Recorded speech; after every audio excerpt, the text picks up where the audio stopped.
Hey guys, it's just NoPhaseNoKill here, aka Gardo. Just to give a little bit of an intro about myself, I've been playing Dota for a pretty long time now. If you've read my thread on Reddit, I'm basically going to start releasing a whole bunch of videos about support heroes and sort of, I guess, maybe guides and stuff like that to try and increase your support performance. I think it's pretty much the most underrated role by far. There are very few really good top level support players, particularly in pub games as well. Everyone always chooses the carry role. So pretty much this is going to be a string of releases, like I said in the thread.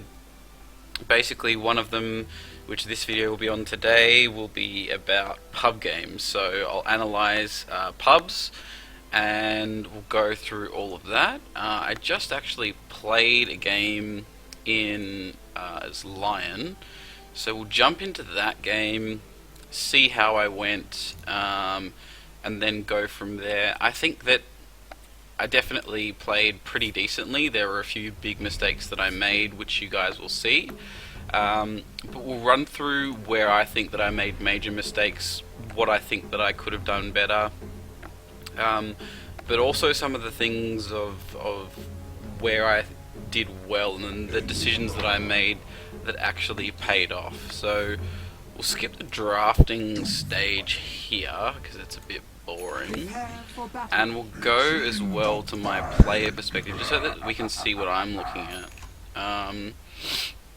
Actually no, we'll go free camera. So I bought chicken and we'll turn off fog as well just to make it radiant. So you'll notice my item build here.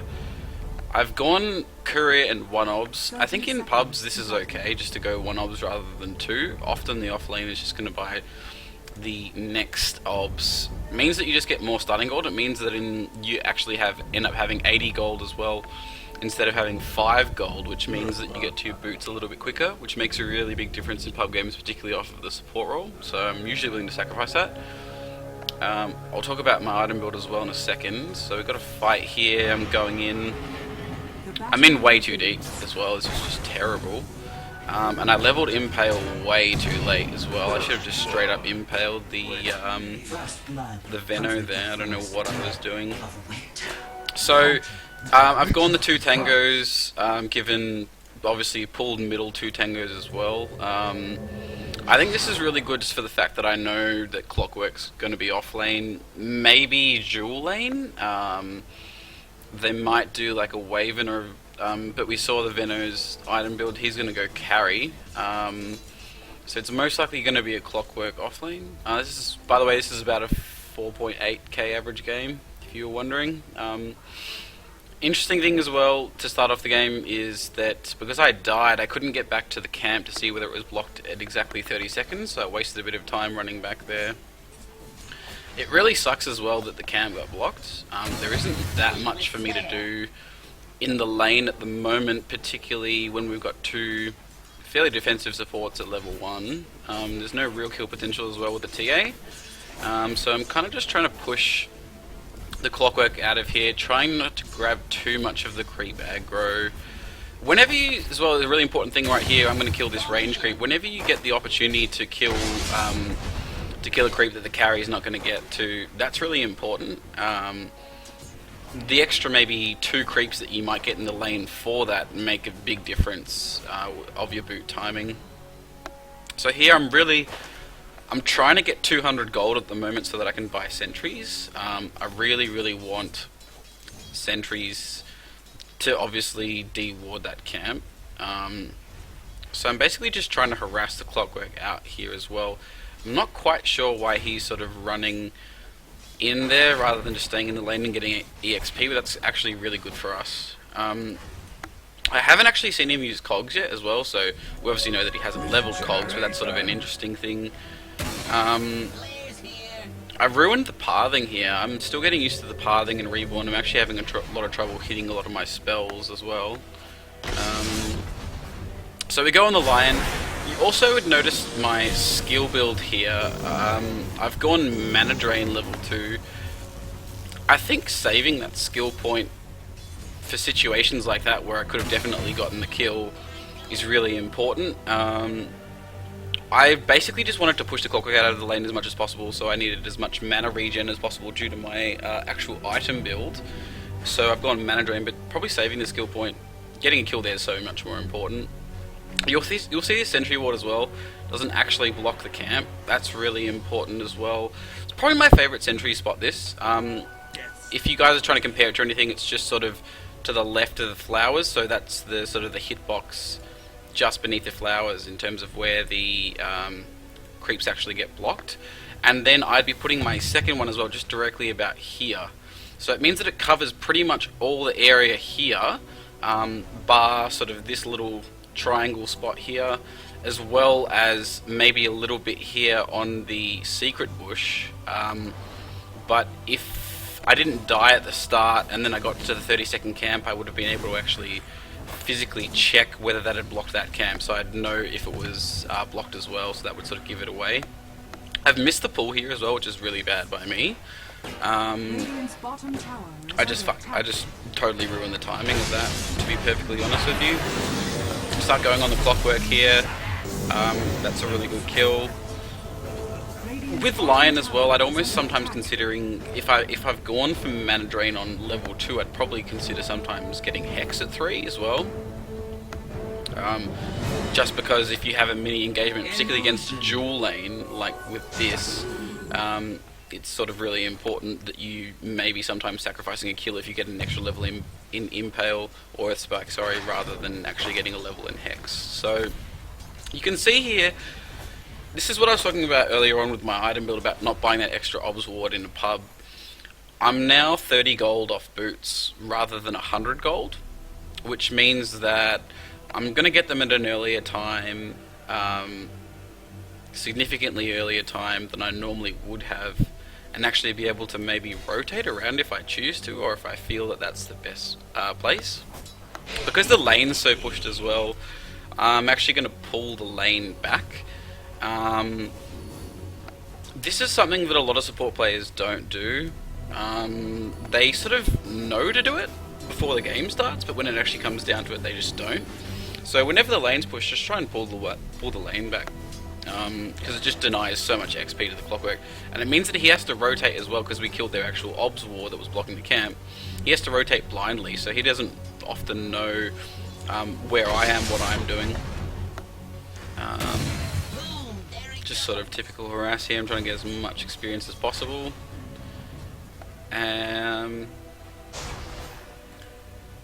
Maybe a mistake as well that I made was not buying boots on the courier and flying it out to me, and I actually had to go to the secret shop, but yeah, I'm not really sure how big of a problem that is. I'm probably actually going to get it quicker than I would via the secret shop. That's just an interesting thought. Securing pretty good farm on the TA here. We see the Clockwork running as well, like through here to the left. So I want to get vision on him as soon as he comes through, and just see if we have a sort of an opportunity to maybe kill him. This is where I think I made quite a big mistake here. The Clockwork, my Impale's 2 seconds off cooldown. I see the Clockwork coming back in, and I don't cast it on him. And I didn't even cast Hex on him as well. So really big kill opportunity missed there. The TA was standing too far back and on too low health for me to actually waste mana on the Veno there, so I just decided just to leave it. But the first mistake, excuse me, the first mistake there was just flat out not impaling the Clockwork the second time. We would have just killed him. You'll notice as well that I've got double obs here. I think the Dazzle planted that one at the bottom. I didn't actually see that. It is running out as well though. Roughly at around 6 minutes, I like to be placing an obs ward in the lane so the carry can basically free farm.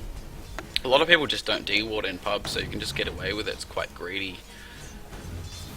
See here, we're going up and setting up on a kill for the SA. We've decided to go instead for the Winter Waving because we think that we can kill him. The SA is actually really high level, so he can get this quite quickly. Sort of mistimed that Tornado as well, but get the kill.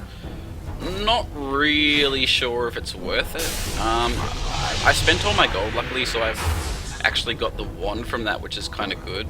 and gotten some levels out of it. But a level 4 Lion for a level 3 Waven, I think it is, isn't really worth it at that stage probably. So my original intention was to get the Invis rune and gank the SA.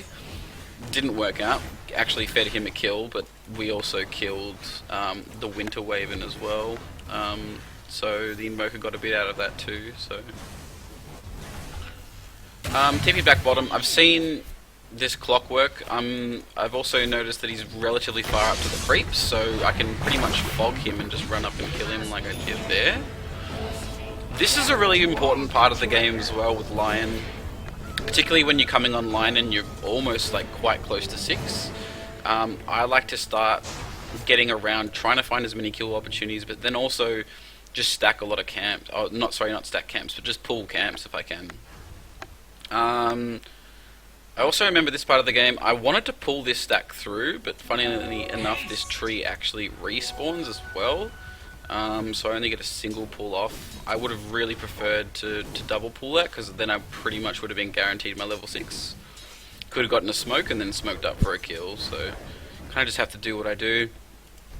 I see 2 people middle. I don't really have much to do at the moment. I want to stay off the map as much as possible. I've just checked the rune because I wasn't sure if someone had taken it or whatnot. Try and stack as many camps as well when you're going through the jungle, guys, in terms of if you're moving around, rotating through the lanes.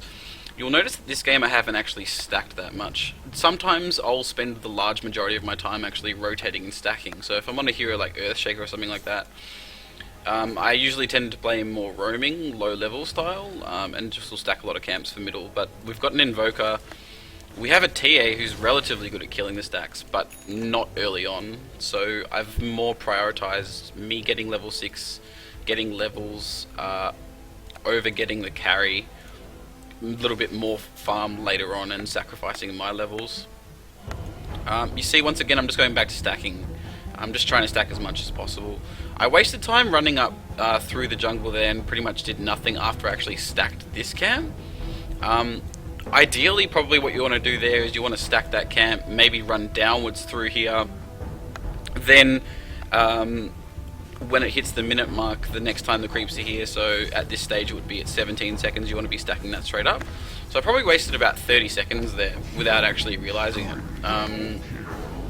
That could definitely be improved. And if you're wondering about where I got 30 seconds from, is that because I missed the original camp that I could have pulled and had to pull the next one, so that would be 30 seconds later, obviously. I'm trying to stay fogged here. I really don't want the clockwork to be seeing me.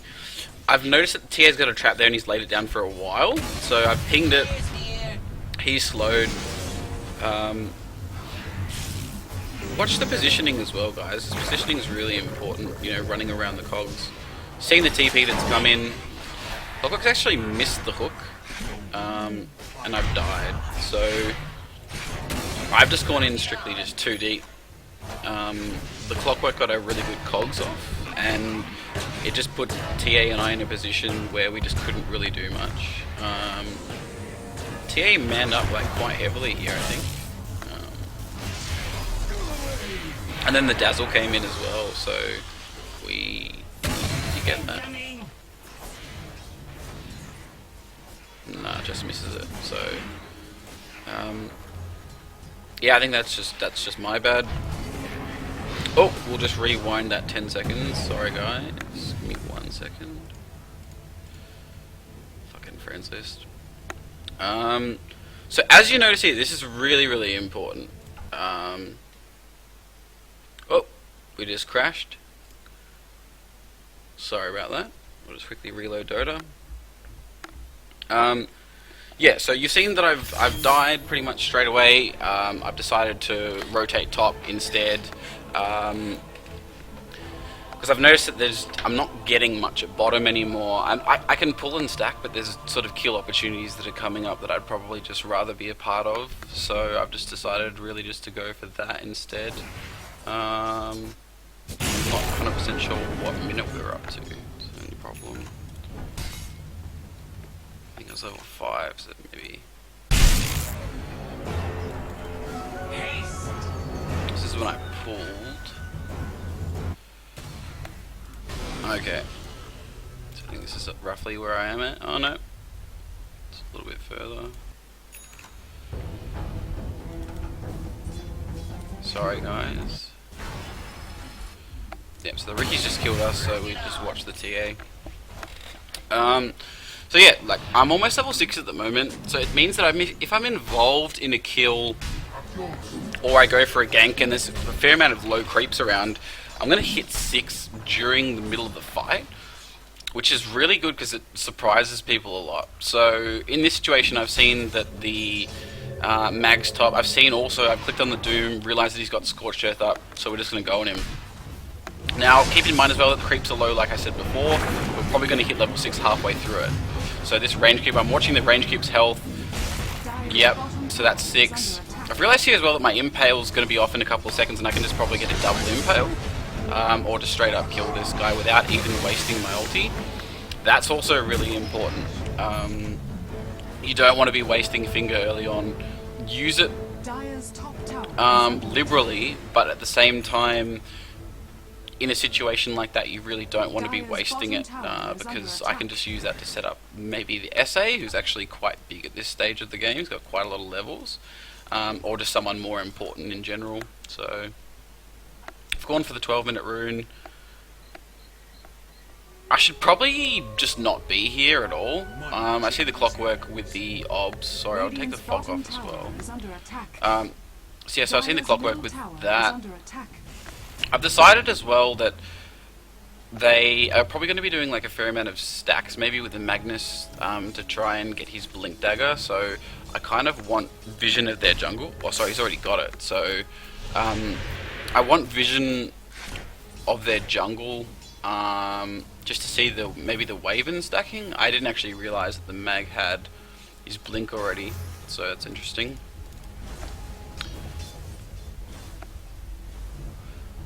Like I said before, I'd probably maybe would have gone back and healed a lot of the time, because I feel like if I go to any lane and I get hit by anything, I'm probably just going to die, just flat out die.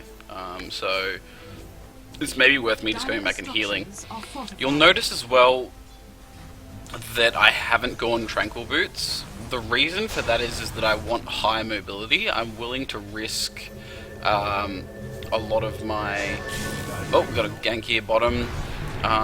So I'm coming in here. This looks pretty good for like a double impale coming up.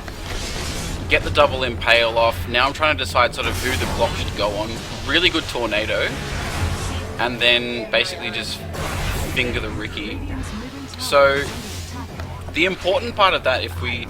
I don't want to go back because I don't want to bug out again, but the important part of that was that I was watching the fight as soon as it started. So having good map vision, you want to be coming to most of the fights. Now, going back to the point as well that I was just making before about me not going Tranquil Boots, because we've got a fairly snowbally lineup with like a Doom and a TA and a Quaswex Invoker who's going Orchid, is it means that we're going to come online pretty early, so I want to be roughly peaking at the same time as our cores, which means that skipping Tranquil Boots may mean that I get a Blink Dagger sort of 2 or 3 minutes earlier than I normally would have, which is huge, because if you're really close to your Blink Dagger, for instance, and you die, then that could make it mean the difference between me getting a Blink Dagger 4 or 5 minutes earlier, which is really big in these pub games, because you basically just want to snowball in pub games.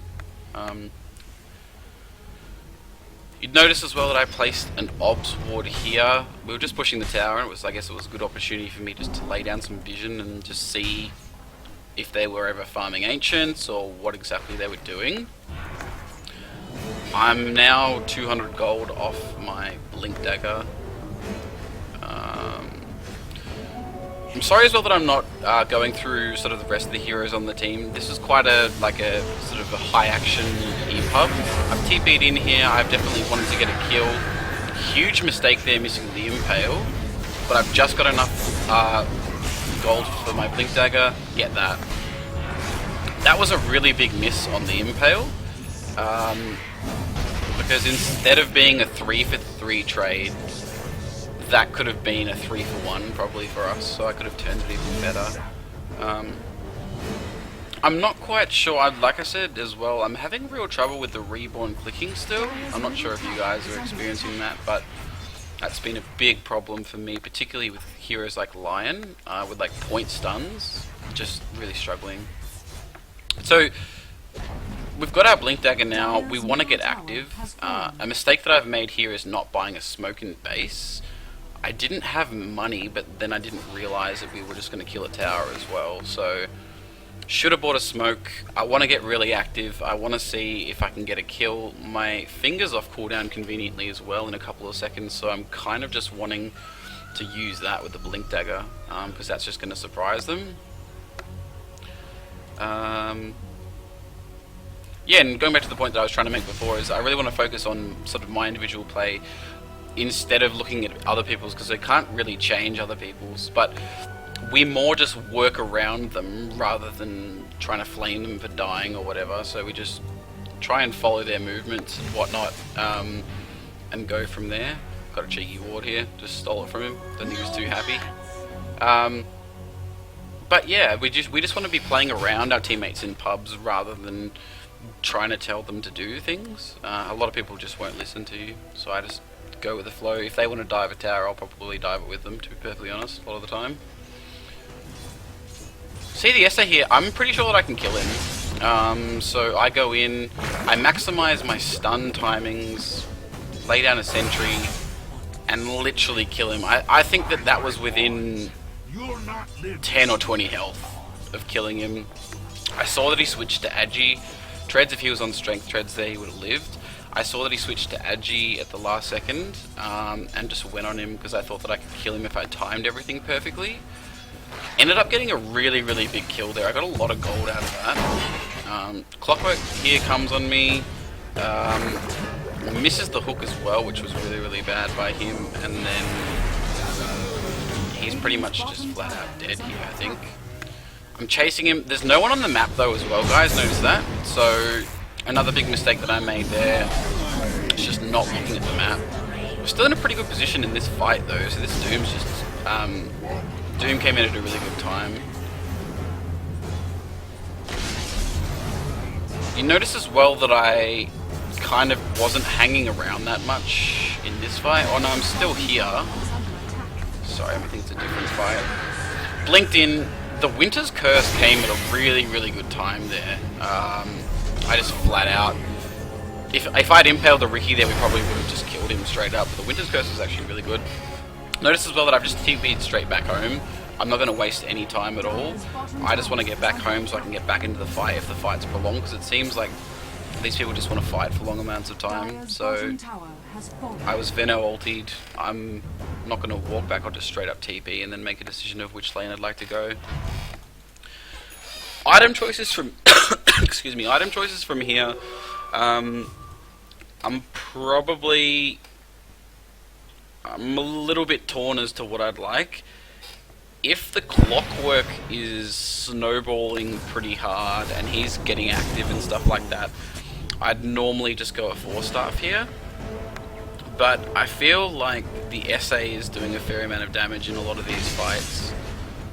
Who we just kill anyway, who TA found a solo pick off on. But I feel like for me in these fights, the biggest problem is SA. And I like to think of Lion as a fairly high impact support if you're playing him well, so keeping me alive is really like a high priority.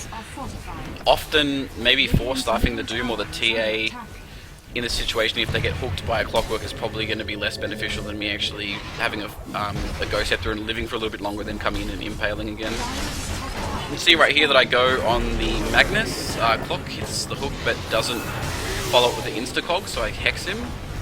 I'm hanging around the back of the fight here. You'll notice these fights are pretty scrappy. I'm really just trying to hang around the back, not get too close, because I don't want to just be like super involved. You'll notice as well, I guess a lot of people go this particular build, but I've gone the high level in Mana Drain. We'll just pause it here because I really want to talk about this. I feel like it's important. Mana Drain scales pretty well from level 1 to 2, so it obviously doubles. Then doesn't scale that well to level 3, but then scales double again from level 3 to 4. So if you are going to switch things up, which I'll talk about maybe a little bit later, but if you are going to switch things up, I would go 2 points in mana drain and then max your hex. Rather than, if you want to start leveling hex, if you're behind, for instance, and you're really struggling, you don't really have that much time to mana drain, then what I would be doing is getting 2 levels in mana drain and maxing hex, rather than, say, getting 1 level in mana drain and then maxing hex, because it's such a good skill point to get at level 2 because it doubles it. Something that I've been experimenting with lately as well, because Lion's my most played hero, I've been playing him a lot, is actually maxing Impale, obviously getting 1 in hex, getting 2 in mana drain, and then actually getting stats. That's probably strictly if you're going to get items that don't increase your intel and you feel like your mana's not that good to be casting all of your spells. So for instance, if you're playing against a hyper aggressive team, or if you're playing against heroes that if you go in too close you're just going to die, so you just want to be sitting at the back using Impale a lot, but you can't sit there and cast mana drain, that would be when I would go stats over the maxing mana drain, and even maxing hex. So that's something that I've been experimenting with a little bit lately.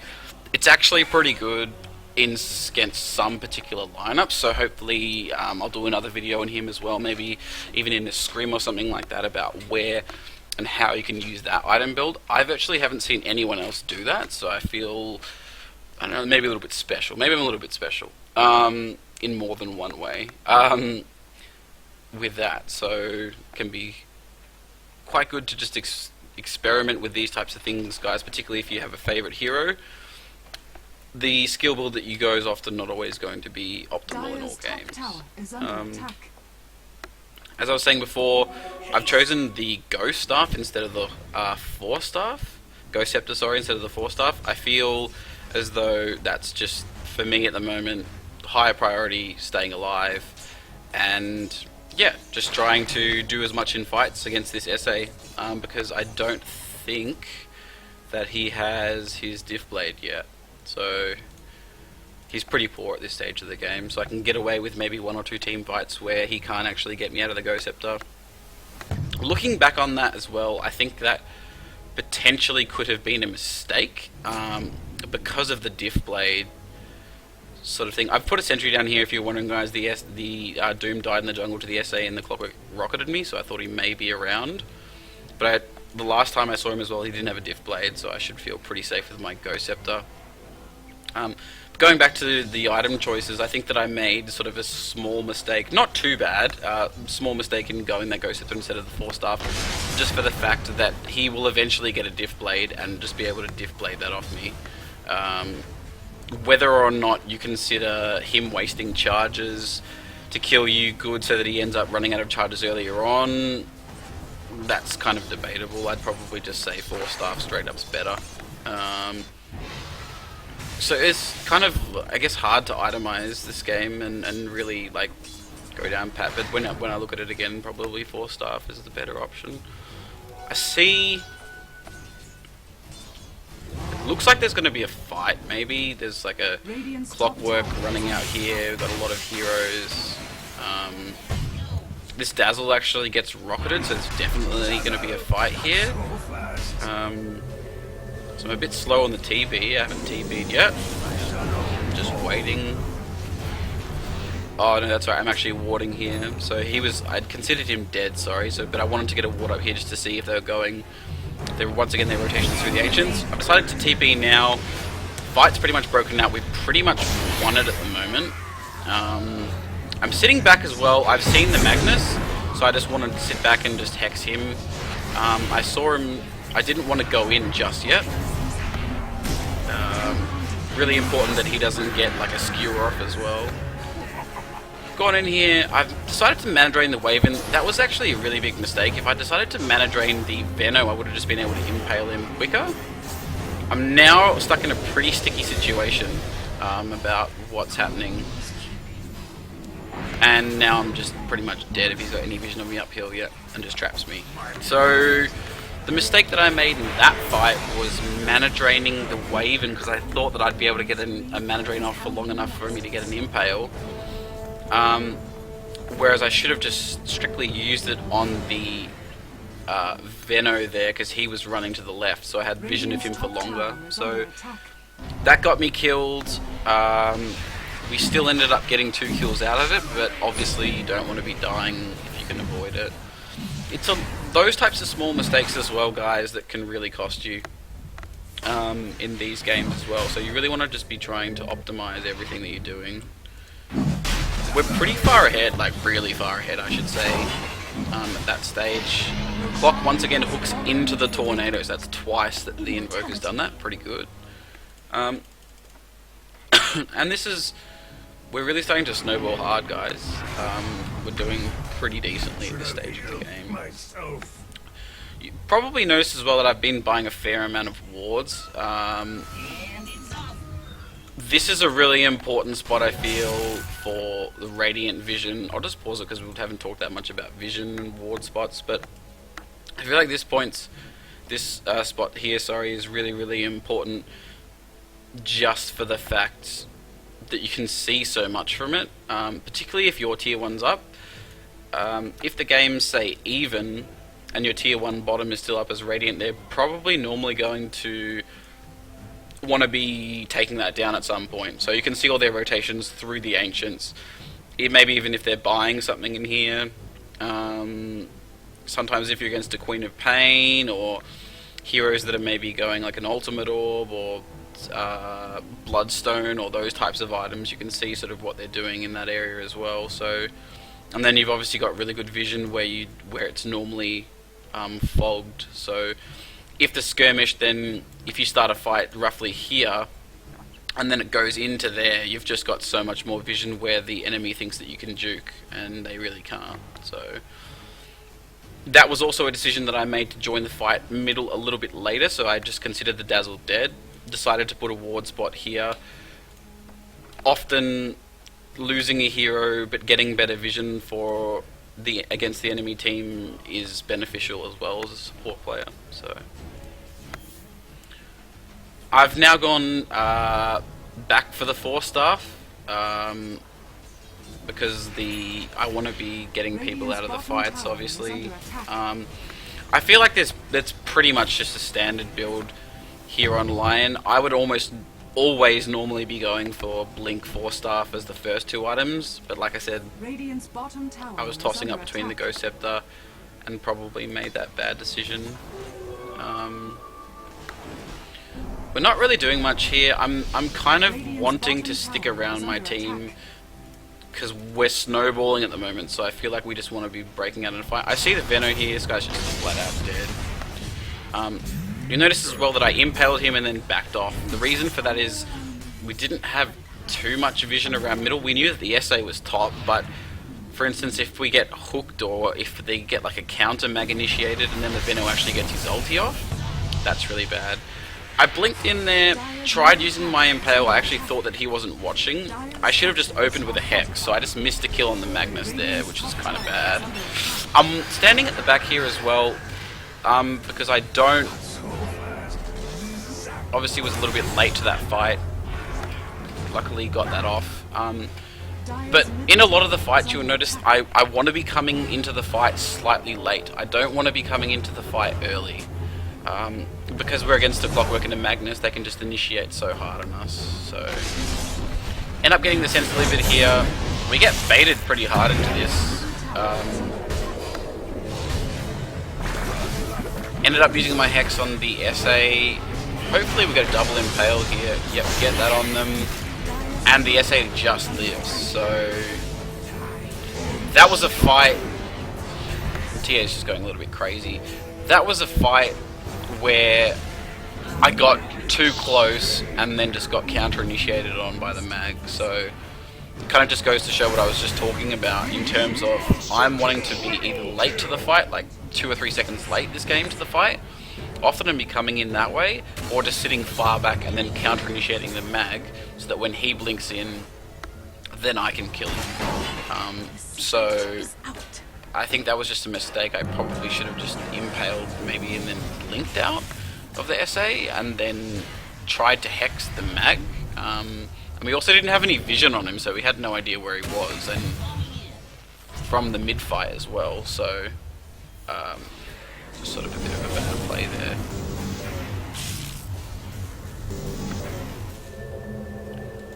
At this stage of the game, we're pretty much in control of it. We can do whatever we want about it.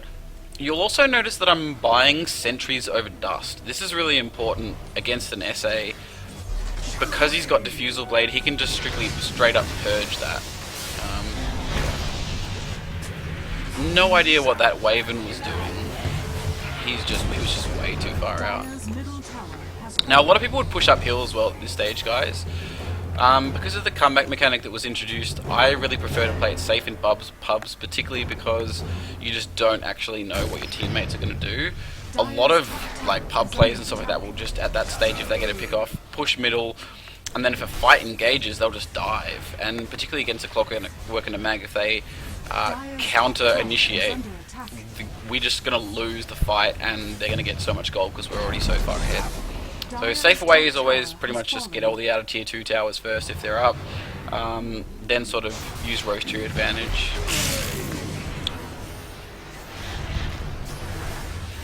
Once again, I'm at the back of these fights, guys. I'm sitting back, trying to stay out of vision, and going from there.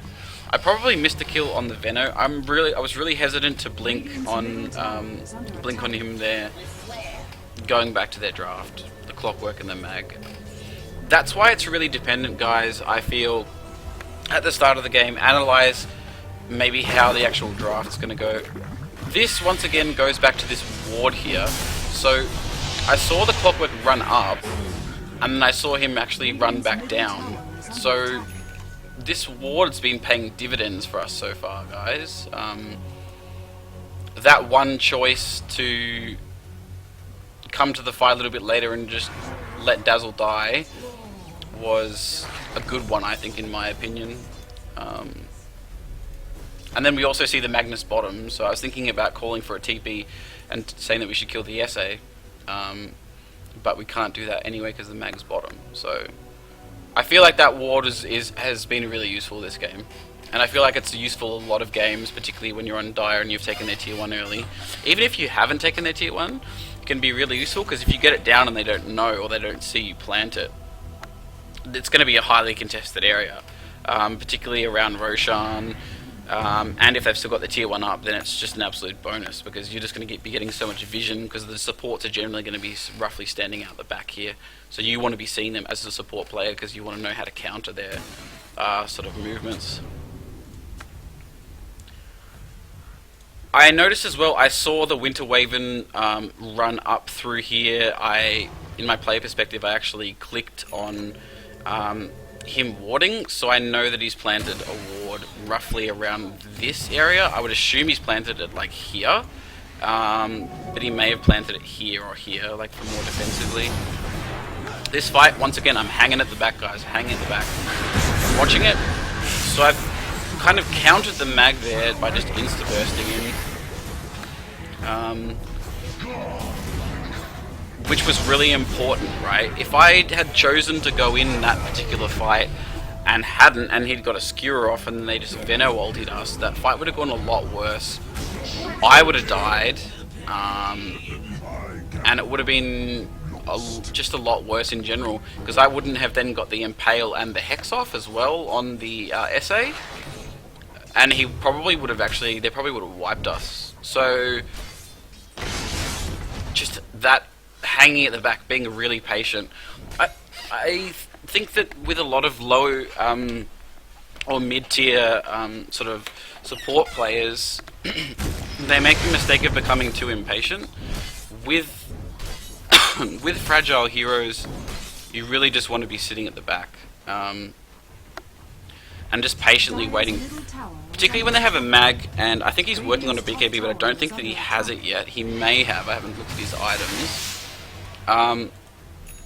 But it's really, really important that you're focusing on trying to shut down their initiator as a lion, because that's pretty much your main job in this game. So he is working on a BKB, so we're able to basically insta-counter initiate that at the moment. When he gets the BKB, it may be slightly different. A lot of people as well, though, forget to use their BKB. That's just something as an initiating hero, they just try and initiate first and then get their BKB off. So if I'm fast enough and react quick enough and predict that he's going to come in, I can normally blink hex him. But if he's a really good player, that's just not going to work. So I might even need to blink and try and either get an ally out with my Force Staff or try and blink impale the heroes at the back after he uses his RP and or skewer.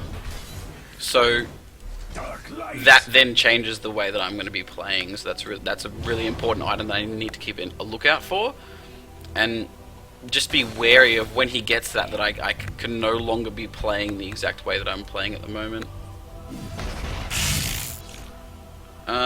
Wasting a bit of time here at middle. I probably should just be farming the jungle. Like I said before, going back to this point, I know that they've warded here. This guy, like I was saying before, it's almost always going to be here just because of the time that it took Waven to run through here and then run back. And also of the vision that they want. So going back to the point, I'll just pause it for a second. Going back to the point that I was making before, if you think about in the support's mind and give yourself, 10 seconds to think, if I was them, where would I want the vision? And he walks up here. At that stage, this was a sort of a fairly contested area around sort of here. So he's most likely going to be putting it on top of this cliff because he wants vision around here and to see our movements. So just spending that extra 5 or 10 seconds just to think about where they're actually going to be warding and where they have warded makes a real difference. Because you look at the Dazzle, he just wasn't even watching the Waven there and just instantly puts down that sentry, whereas I knew that he'd either put it on top of this cliff or here, so I'm just going to ward right in the middle and get both spots. So and wasting one sentry can mean a lot, guys, so that's really, really important as well. I've seen a lot of even pro players. I would consider that one thing that maybe the pro scene actually needs to work on. Their warding is just obviously magnificent, and they're professional players, but their sentry warding, for some reason, if you actually look closely at a lot of their sentry wards, they actually waste a lot of it and they haven't spent a lot of time. So that's actually what I've been really trying to work on lately, is my sentry ward placement. There's obviously a lot of times where I'll just go back to my old habits and put bad sentries. But speaking of the devil, this one, I thought that the SA was going to come through here. But even then, I'm putting it down where I think that he's going to come through, and it still gets at least a cliff. Whereas if I'd put it maybe here, it wouldn't really have gotten anything. But very unlikely that they're going to have a ward there anyway. But yeah, I think that that's one thing that I've certainly noticed recently when watching a lot of pro players, is that the sentry placement almost needs working on. So I've just been trying to work on that myself. Not saying that I'm better than them at all in all the other aspects, but I feel like it's very underutilized or isn't given as much significance as it should be. We've pretty much got our core items here, guys. I'm pretty big at this stage, considering how much I've been warding. I'm going on this SA. I've noticed that the TA was rotating as well. Once again, I've always got sense. Always got sense. Get a double impale off. Pretty good. They're initiating in here, but we've got Invoker coming in at the back as well as Doom. The fight's pretty much over, and this game's pretty much over as well. We're really, really far ahead. Like I said, I'm pretty big for this stage of the game with these items, and I've also got like half a pipe as well at base, so, or like a third of a pipe at base. So I feel like for the Veno ulti, he's gotten an Ags as well in terms of his item progression. I haven't really talked that much about items this game as well, guys. I feel like the item choices are really important just to watch. The only reason that I'm going pipe here is because of his Ags. So I would never get it otherwise. Particularly on Lion. I want to get out of this fight because I don't want to get Veno ultied at all. And that was the reason why I instant hexed after he came down from the tornado, because I don't even want him to get an ulti off when we're diving in there, because if he gets an ulti off, then we probably can't actually push. Go in here. I really want to just kill the Waven so that he can stop our anti-push. Like I said before though, at this stage the game's pretty much over. I'll stop it there because there's sort of a couple of things that I'd like to recap about the game. I didn't really talk much about the draft at the start, and I feel like I've harped on about this for the majority of the game, but when playing a support hero, you really want to know before the game starts roughly how the team fights are going to go and where you're needing to be positioned in those team fights. So by looking at their draft, firstly there's a couple of key things. You've got Clockwork and Magnus, so they're going to be the ones initiating on us if the game's even, or even if the game isn't even, we're ahead like we are in this game, they're still the ones probably wanting to be the initiators and be getting the setup first. Particularly with the Winter Wave and ulti, they're wanting to get us all grouped, whereas from my perspective, I don't want a bar of that. I just want to sit at the back, counter-initiate, be either hexing the mag before he's got a BKB and can skewer people back after he RPs, or just trying to get Impale when they then come and group on us. You saw it top though where I blinked in and I tried to get an Impale, I think it was on the SA and the Winter Waven, but the Winter Waven ulted and actually clipped me at the side. You can see how like deadly that combo was because we lost like 3 heroes in that fight, so have to be really careful, particularly with a low health hero. Also, because of the items that we've gone, you need to remember that we're not getting that many stats from it. We're getting some intel, and because of the Ghost Scepter that we've gone, we're getting decent stats. But as far as actual health gain, we're not getting that much. You can mix it up as well, occasionally get an urn. I normally just wouldn't bother getting an urn online. I feel like it's a pretty trash item. I'd rather just have Tranquil Boots and Mana Drain. But you can go that as well if your team needs something like that. So yeah, so I feel like the draft, looking at that was really important. Also, a couple of small things which I think that I did decently at was keeping up good ward vision, particularly around this area. I got a ward here as well relatively early on, so I could see their jungle movements, particularly if Clock then wants to gank our Doom at top. But the main thing about Lion, guys, that I wanted to sort of take from this video was don't be over aggressive. Once you get over aggressive, that's when it all can go downhill. You want to just be sitting at the back, impaling people, trying to get, 2 people impales if you can, and hexing someone, trying to disable them for a little bit, and just patiently waiting. Because you almost always will go Tranquil Boots on him, and will eventually have Mana Drain leveled unless you go the build that I was talking about earlier on. Excuse me. Then yeah, you'll always just be able to do that. So I'll pretty much wrap that up there, guys. If you have any questions or anything like that, just leave it in the comments. This is obviously my first video, so it's done raw. I'm not going to edit it. I'm just going to go sort of straight in, upload it to YouTube, which is where you'll be watching this. Yeah, feel free to ask me any questions. If you'd like me to do anything, I'll be probably releasing videos sort of maybe once a day or once every couple of days, so I'll keep this up. But yeah, I hope you guys enjoyed it. Shout out to all you guys who are reading this off Reddit, and I will catch you all soon.